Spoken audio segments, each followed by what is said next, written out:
سمحوا بهذا اليوم التاريخي الذي أصبح علما من أعلام التعايش السلمي بين الإسلام وبين الأديان الأخرى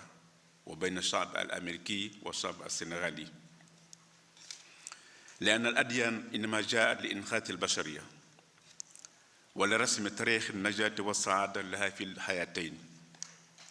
فالإنسان السليم يستطيع أن يعيش في كل مجتمع دون أن يضر بالآخرين. المجتمع الإسلامي يجب أن يؤكد أن العدالة أحد أسسه الراسخة، وأن الغاية النبيلة لا يمكن الوصول إليها بوسائل الدنيا. معنى ذلك إذا كانت أخلاقنا قوية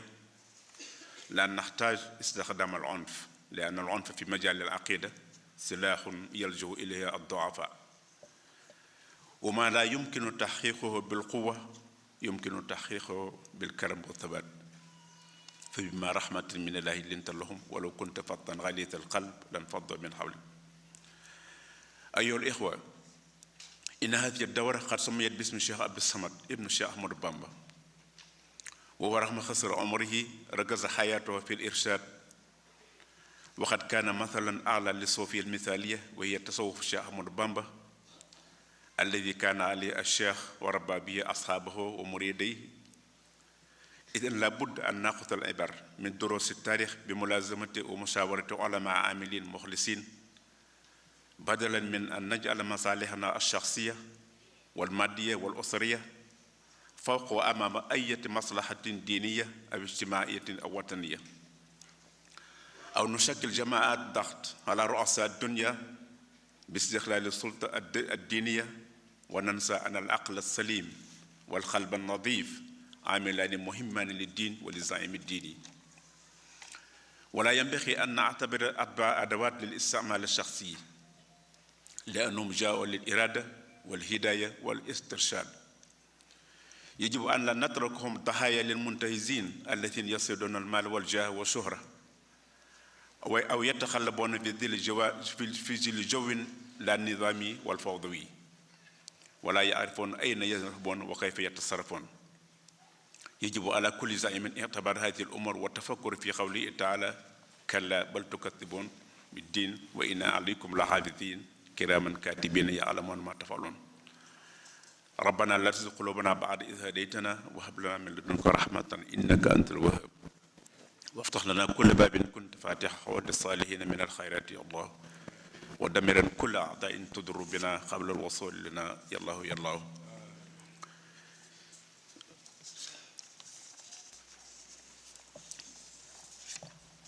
mbokk yi, ginnaaw bu ñu sant yàlla julli ci yonent bi sallallahu alayhi wasallam, ñi ngi nuyu kilifa yi fi nekk yépp, tàmbalee ko ci kilifa diini, jiital ci soxna maam Boussa mi nga xam ne moom lañ tuddee waajuram sëñ Abdou Samad bu Cheikh Amadou Bamba, bésu asamin bii nga xam ne moom la ñuy def ngir lislaam. ñi ngi nuyu kilifa yépp di leen jot li nuyoo sëñ Cheikh Sidi Makhtar mi nga xam ne mooy xalif général te nekk ci kanam murid yépp. ñi ngi nuyu bu baax kilifa yi nga xam ne ñoo fi nekk, ñu bokk ci këri diine yépp, muy waa kër Cheikh Sidi Aj Malik ak waa kër Cheikh Ahmadou Bamba ak mboolem kilifa diine yi muy ñaseen ak surafa yi nga xam ne ñoo fi nekk. di nuyu tamit kilifa yi nga xam ne ñooy sunuy kilifa ci wàllu àdduna, te jiital ci ki nga xam ne moo fi teewal président Macky Sall di Seynabou Gaye Touré. ñu ngi koy nuyu di ko ñaan mu jottali ñu sunu cant ak sunu nuyoo président Macky Sall ak gouvernement yépp, di leen ñaanal yàlla mu defal leen ndam ci bëgg bi nga xam ne bëgg nañu Sénégal mu jëm ci kanam, yàlla defal leen ci ndam te yombalal leen ko. di nuyu ki nga xam ne mooy Moustapha Cissé Lo, moom itam nekk vice président ci l'Assemblée nationale, waaye ñëwoon fi tamit indi ab yóbbante bu ko président Macky Sall yónni, ñu di ko wax ne ko loolu yépp egsi na ci jàmm, ñoom sant nañ ci. di nuyu nag kilifa ñi nga xam ne ay ambassadeur lañ nekk fii, ñu tàmbalee ko ci ñu baal ma excellence Abdou Salam ñu tàmbalee ko ci ambassadeur bu Comore ak représentant diplomate bi nga xam ne moo fi nekkal Nigéria kon ñu teg ci suñu Abdou Salam Diallo mi nga xam ne mooy représentant Sénégal fii ci Nations Unies di nuyu tamit excellence Cheikh Niang mi nekk Washington di ko sant bu baax ñoom ñaar ñëpp ñu di leen sant ci seen taxawaay di xam ne bu ñu fi ñëwee taxaw biñ ci taxaw dañuy dem sax ba am ci kersa muy Abdou Salam teraanga yi nga xam ne da koy def dama koy wax ne ko teraanga yooyu day bari na waaye man day yu mel nii ak ni nga koy defee ci sëñ Abdou Lahat laa ko daan gisee kon loolu kon leneen la di nuyu bu baax Cheikh Niang muy koo xam ne xam nañ ko bu baax fii ndax bi mu fi nekkee sëñ Moutala daan ko fekk mu nekk fi nekkee nu rafet bi nga xamee ne dellu semi nekk à Washington tamit bu ñu fa demee ci suba lay nekk ànd ak ñun dem département d'État waaye ci guddi gi yépp dañ fa toog ci conférence yi ba ñuy dem ànd kook ak personnel ambassade ba yépp ñu ngi leen di gërëm di leen sant ñu ngi nuyu bu baax mbooloo mi ñépp nag tàmbale ko ci président Sëñ Lo nga xam ne moo jiite MECA te wuutu ci ay mag waaye wuutu ci ñoo xam ne ñépp kenn ku ci nekk yaa ngi foon di def defin bu rafet waaye moom it liñ fi gis ak lii ñu gis wax dëgg yàlla dal na sunu xel lool rafet na dal na ñi ngi koy ñaanal yàlla mu am ci ndam ñu ngi ko ñaanal yàlla defal ko jàmm ne ndam moom am na ci ba noppi di ñaanal ñi nga xam ne di nuyu ñi nga xam ne ñëpp nag ñoo seq liggéey bi mooy ñu nekk ci état yi te ngeen wax ko léegi ngeen ànd di liggéey ànd xam ne li leen indi fii mooy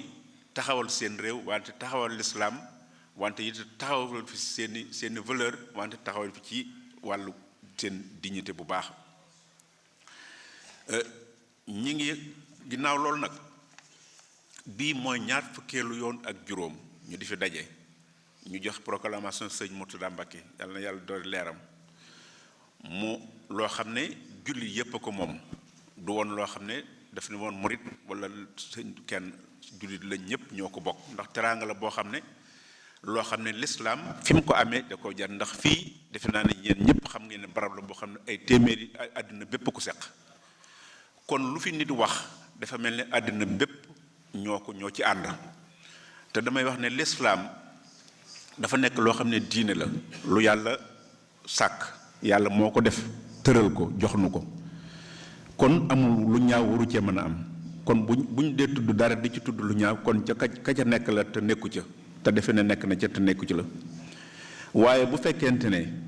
ni ko sunu borom joxe nga ko joxee kon duutu amati dig defe naa loolu moo nu may ba Nations Unies ñu di fi toog di wax waxu diine di fi jàng alxuraan bariwul defe naa lu ñu ko fi def ndegam masees na ko fee def kon ñaar fukki at ak juróom du benn bés kon ñi ngi sant bu baax ñi nga xam ne ñoo nekk ci tàmbale ko ci secrétaire général Nations Unies bi waaye ñi nga xam ne ñëpp ñooy personnel bi di fi liggéey ndax yaatal gi buñ fi dikkee duñ yëg ne sax ci Nations Unies la te fii defe naa ne du barab bu yomb sécurité duñ nu laaj duñ nu xool duñ seet dara loo xam ne lu jëm ci lu sécurité kon loolu dafa nekk confiance boo xam ne yàlla nañ ko mérito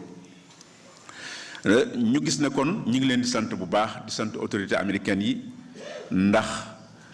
xam nañ ne kon jikko mooy li nga xam ne mooy diine ndax bu fekkonte ne am la wala bu fekkonte ne aw melo la wala bu fekkonte ne lu ñu symboliser rek la kon defe naa ne moom loo tax may wax toujours na jikko diine comportement la wante du symbole rek kon comportement boobu moo ciy may nit ba fu la neex nga yóbbu ko fa waaye du loo xam ne da nga koy wane wala nga di ko feeñal ci anam goo xam ne boo jógee julli wala ñu ne nga def julli la rek loolu neex nga mën koo def fu la neex nga mën faa dem fokk nga wane ko ba ñëpp xam ne loolu moo na ko may te defe naa ne kon ñu ngi ci gërëm bu baax état bu Amérique yëpp di gërëm it bu New York ndax proclamation bi moo ñu ko njëkk a jox te boobaak léegi ñaar fukki at ak juróom du benn fan ñu xam ne diine li tax mu man loolu mooy dafa ñëw pour sowi nit ndax yàlla moo nu yóbbu woon àjjana nu jóge fa ci seytaane comme mu indil nu leneen loo xam ne moo nu mën a sowi ngir mën a sowi ci dundu tey ak ëllëg kon lu am solo la loo xam ne moonu lépp a ngi ci biir luy baaxal kon nag nit ki nga xam ne mooy dund nit dëgg-dëgg bu fekkee nit la man dana mën a nekk ci société bu nekk dana ca mën a nekk te du lor ko ca des ndax day seet lay jariñ mu di ko def la nga xam ne keneen na nga ca te du ko jariñ bu ko ca mënee dimbale baax na bu ko ca mënta dimbale mu màndu ca loolu moo tax ñu xam ne li tax diine li ko fondement du ay caaxaan wante mënee suta eggit mukk ci dëgg te jaaroo ci ay ci jaarukaay yu ñaaw dem rek jógeel fital ci lu ñaaw ba àgg ci la nga bëgg loolu mënul nekk moo tax nag bu nu rafetalee jikko yi defar ko du nu soxla di soxar di nu soxla di def ay violence ki koy def dëgg mooy ki nga xam ne ci biir aqida ci biir pas-pas du ci régler problème ndax ñi nga xam ne ñoo ci daan wéeru dëgg mooy ñi ñu not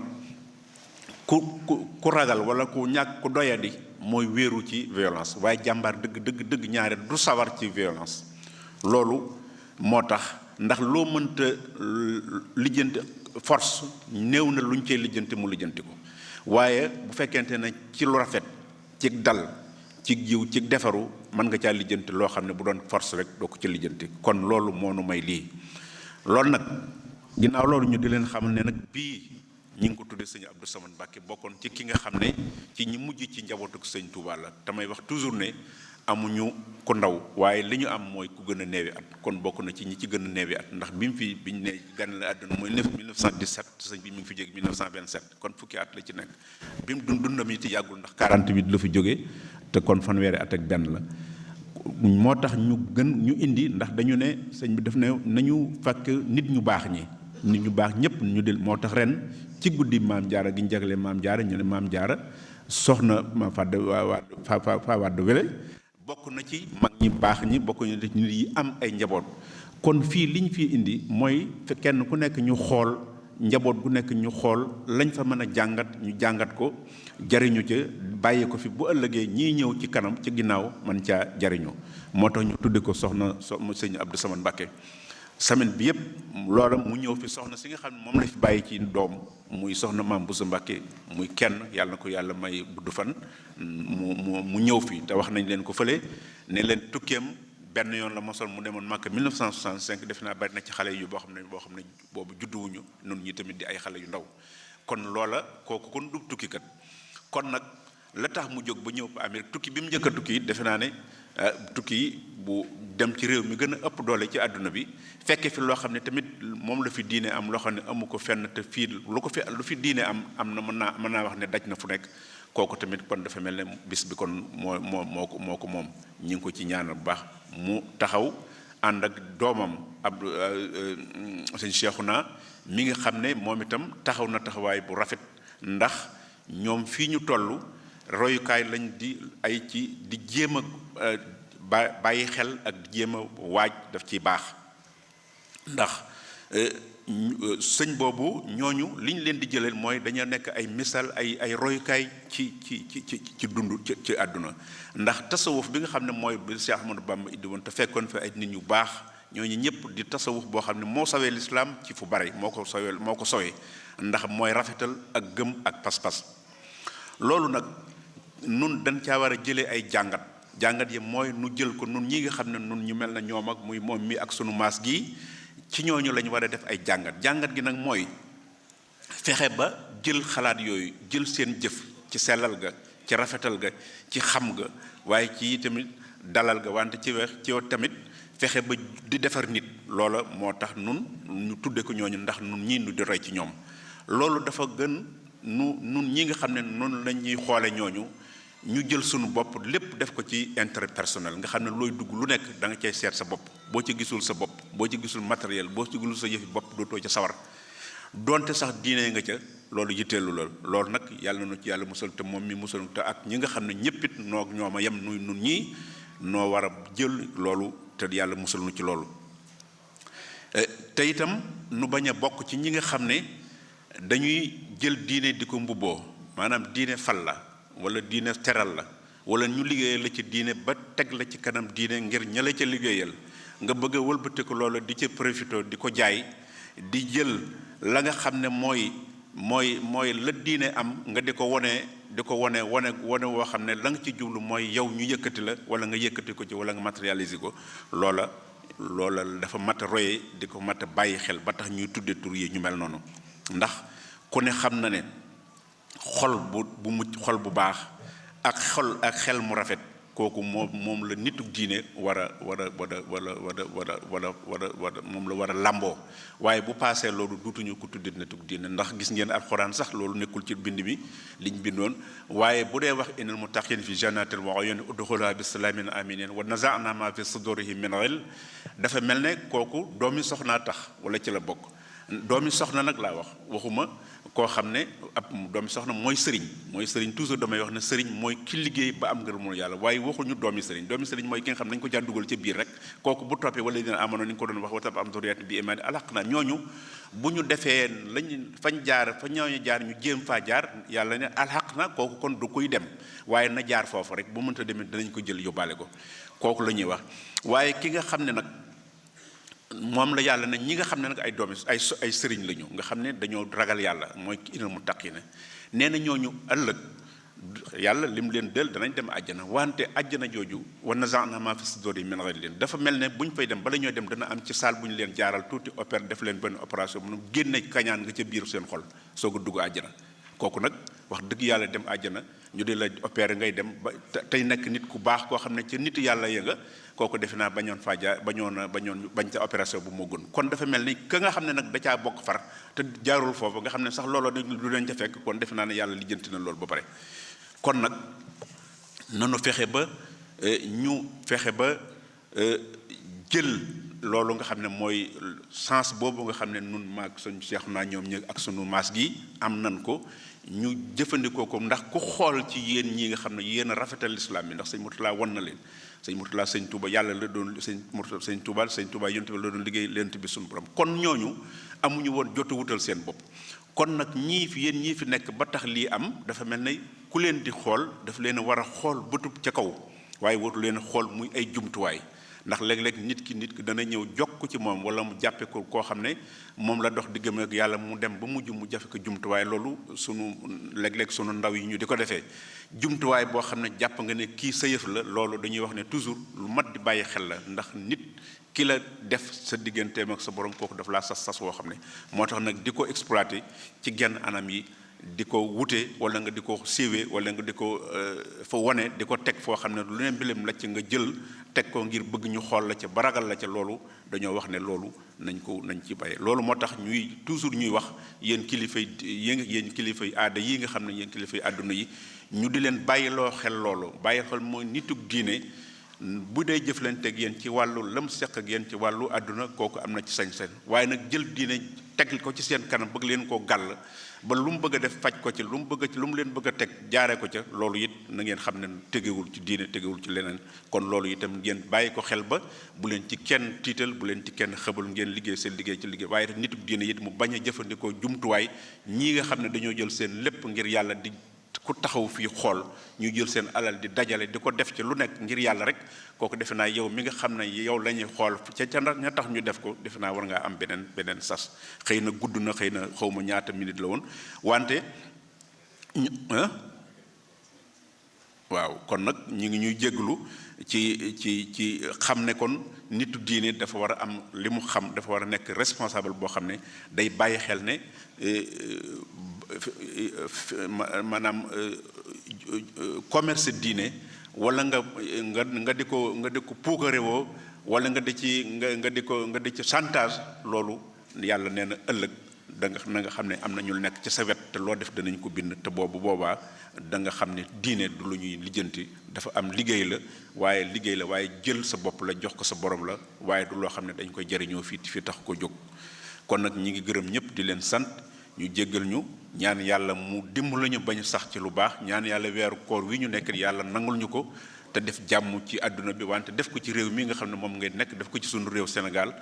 te lépp ñu ànd ak jàmm nekk benn fexe ba ànd di def lu baax bu ko defee sunu borom dana nu yërëm ngeen jéggalu ñëpp asalaamaaleykum wa rahmatullahi wa barakatu. Sëriñ Mame Mor Mbacke soxna Mame Boussa Abdou Samad Sëriñ Abdou Samad, Excellence Monsieur l'ambassadeur représentant permanent du Sénégal, non, représentant permanent du Sénégal auprès des Nations Unies, M. Abdussalam Diallo, Excellence, Monsieur l'ambassadeur, M. Chernian, à Washington, D.C., honorables ambassadeurs et consuls généraux, Excellence, Monsieur Sidignan, Ella Sidignan, consul général du Sénégal à New York. Mesdames et Messieurs les présidents et présidentes d'associations, Mesdames et Messieurs les honorables chefs religieux, chers compatriotes, chers frères et sœurs d'Afrique et d'ailleurs. Sans plus tarder, je vais remercier les autorités onusiennes à travers son Excellence M. Ban Ki-moon, remercier les autorités américaines à travers le premier d'entre eux, le président Obama, remercier le maire de New York, Michael Bloomberg, et le sénateur Bill Perkins. En même temps, remercier l'ambassadeur des Comores et le représentant du Nigeria. Excellences, Mesdames et Messieurs, c'est pour moi un honneur immense d'être ici, le représentant du chef de l'État, son Excellence Macky Sall, président de la République du Sénégal, de M. Abdoul Mbaye, Premier ministre du Sénégal et l'ensemble de son gouvernement, auprès de Serigne Mamor Mourtada Mbaké et de la communauté mouride et sénégalaise des États-Unis d'Amérique, en ces mémorables journées de communion et de joie dont nous a gratifié depuis 1988 Cheikh Mouhamadou Mourtada Mbaké Khadimour Rassoul. Grâce à sa vision puisée dans les enseignements de son père Khadimour Rassoul, transmis par des khasaïd et écrits de ses compagnons et dignes héritiers, dont Serigne Abdou Samad Mbaké, dont nous nous remémorons aujourd'hui. Serigne Mouhamadou Mourtada a imprimé auprès de nos communautés à l'étranger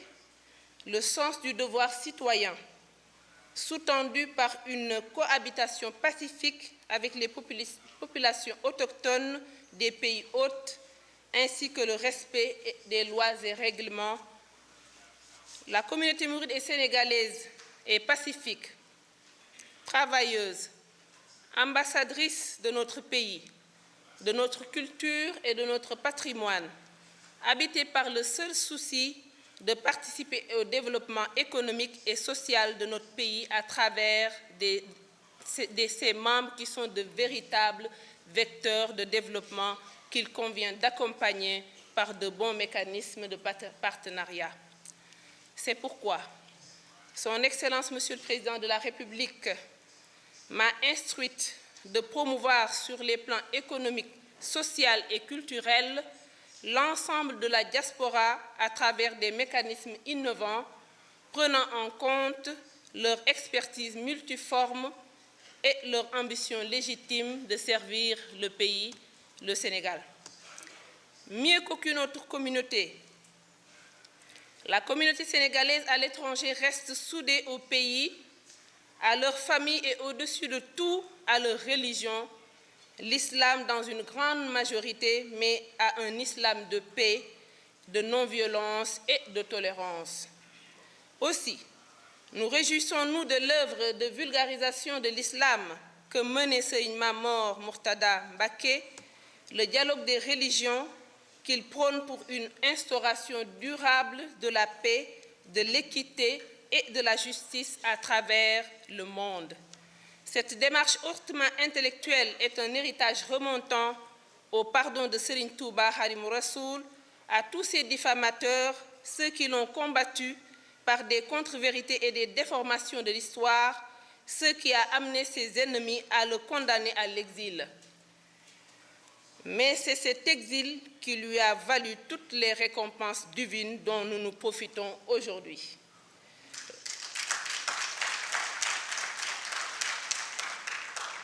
Remercions le Seigneur pour avoir donné à notre pays des hommes de Dieu de la trempe de Cheikh Ahmadou Bamba, d'El Hadji Malick Sy, de Seydina Limamou Laye, de Mame Bou Kounta, etc., car c'est l'amitié et le respect mutuel entre ces amis, entre ces saints hommes qui nous vaut parti social solide et inébranlable. Serigne Mamor Mbacké, nous saluons votre savoir, votre diplomatie qui a véritablement porté l'image de notre pays dans des contrées très lointains, mais le message de Serigne Touba à l'aune de celui de son maître Mohammed, paix et salut sur lui. Et l'universel dans sa beauté est fécond, dans sa profondeur et sa clarté. Le président de la République, son Excellence Macky Sall, vous assure de tout son soutien dans tous vos pertinents programmes d'éducation et de création de centres d'excellence où de jeunes compatriotes acquièrent une formation bilingue et qualifiante. Il m'a chargé de vous réitérer son engagement à œuvrer à vos côtés pour le triomphe de ces nobles idéaux qu'il partage avec vous, de même que le respect de l'être humain, l'humilité et la droiture. Au demeurant, son compagnonnage avec Serigne Mouhamadou Mourtada Mbacké et l'ensemble de ses frères et sœurs datent de très longtemps. Et les prières du Saint-Homme sont toujours actives, toujours présentes. Que Dieu nous en accorde tous les bienfaits jusqu'à la nuit des temps. Mon département s'évertuera de traduire en actes concrets cette vision par l'implication des Sénégalais de l'extérieur dans le développement de notre cher Sénégal. Dans la politique agricole, par exemple, par l'affectation de terres cultivables, dans la politique de l'habitat, par l'octroi de logements, dans la promotion de nos produits à l'exportation, dans la promotion de l'investissement. Prions pour un Sénégal de paix, où la violence et l'impunité sont bannies. Prions pour un Sénégal prospère et respecté à travers le monde. Je vous remercie de votre aimable attention. Vive le Sénégal, vive les États-Unis d'Amérique. Je vous remercie. ak délégation bu mag bi nga àndal soxna Mame Bousso Mbacké jiite délégation bu mag ci sa wet ak Serigne Cheikhouna ak njabootu sëñ Abdou Samad ndax bis bi nga xam ne moom lañ leen jagleel maa ngi leen di ziyaare bu rëy bu jógee ci président de la République Macky Sall jëm ci yow jëm ci Mika mi ngi ma yónni woon waxoon naa ko du jar muy guddaat président de la République lu mel nii fu mu am dana fa yebal ay kilifa ngir diine daf ko ñor soxal ko rawatina nag foo xam ne ci la bokk muy ci waa kër Xaadimu Rasuul muy taalibe Serigne Touba yow mi ngay wëllëreem wu yàgg 2008 ba léegi loo xewle ci diaspora bi mu yónnee ci sa wet yàlla baaxe ma may bokk ci ñi ñëw ci loolu kon buñ ñëwee fii tey ci invitation Mika ak invitation boo ko invité danañ seereel taalibe yi seereel njaboot gi ne président de la République mi ngi ci seen biir mi ngi ànd ak yéen lépp loo xam ne yéen a ngi ciy def mi ngi ci biir fas yéene taxawaay bu mat sëkk bi nga xam ne bi moom lañ ko fale sénégalais de l'extérieur yi mu wax leen ni xam na li ngeen ko defal ndax élection yi bu ko gañee joué ngeen ci ab rôle déterminant kon li mu diggee ak yéen fas yéene na cee taxaw ñun nag wàll gi ñu nekkee ci wetam muy ay parlementaire fas yéene nañ ko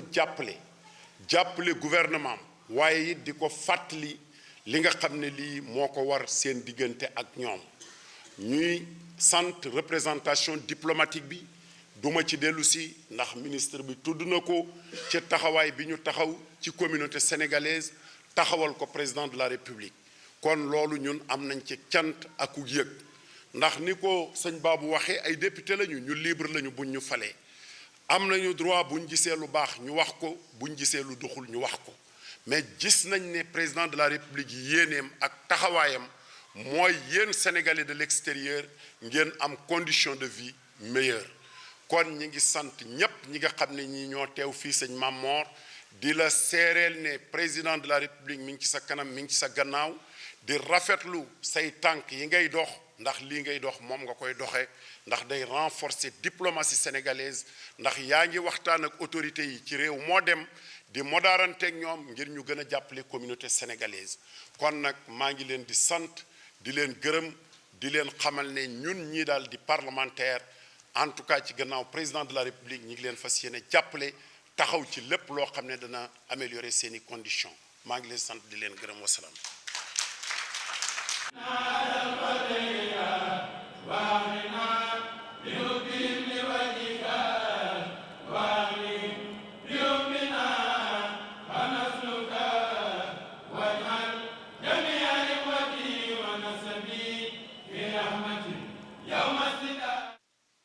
kàddu yi mooy lan mooy sant sëñ Mamor sant tamit Mika di seedeel sëñ Mamor ne bi ma yàlla defee représentant permanent du Sénégal auprès des Nations Unies ba léegi ñi ma booleel muy njabootu sëñ Touba fii ci New York wala ma ne sax ci Amérique du Nord États-Unis Canada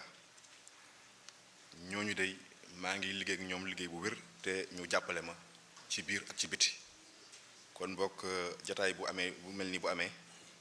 defe naa ne dina rafet ma seedeel sëñ Mamor ne Mika dey jàppale nañ ma def nañ ma ni ci ñoom laa bokk te ci ñoom laa bokk tamit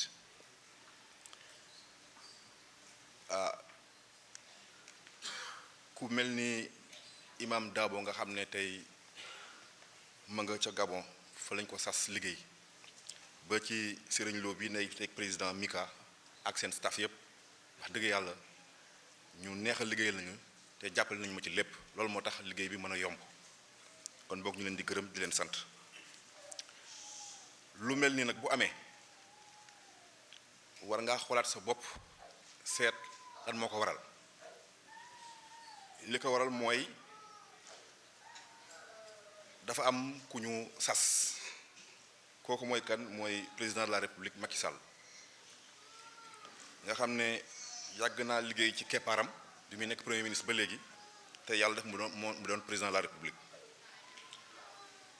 kooku moo ma sas def ma représentant permanent du Sénégal auprès des Nations Unies lu ma def ci njaaxum mën nañoo jàpp ne loolu mën a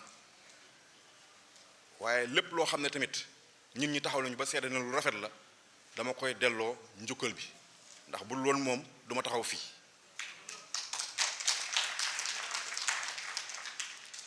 loolu moo tax sëñ Mamor ma ne awat bii nga xam ne jox nga ma ko dama koy bokk man ak samay doomi ndey Cheikh Niang ambassadeur ca Washington Alaaji Sidi Niang consul général du Sénégal à New York sunuy personnel yi nga xam ne ñoo nekk ci mission permanente du Sénégal ak consulat général ak ambassade ba ca Washington jël lépp jébal ko président de la République Macky Sall ñu ngi leen di gërëm di leen sant la ñu yàggoon wax sëñ Mamor ci loolu la ñu nekk ba léegi sunu qualité représentant permanent du Sénégal auprès des Nations Unies dafa